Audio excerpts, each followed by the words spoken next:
katika maadhimisho ya miaka 50 ya maonyesho ya biashara na viwanda Tanzania.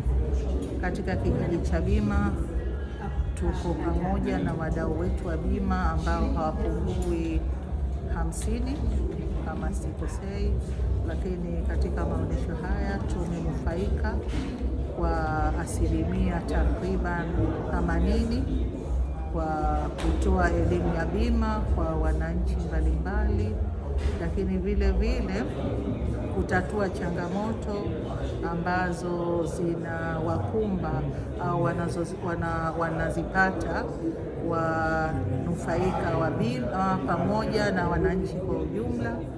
Kwa hiyo kama mamlaka tuko hapa, tunapopokea malalamiko tunaya address kwa makampuni ya bima, na mwananchi anapoondoka hapa anakuwa tayari ameshatatuliwa matatizo yake.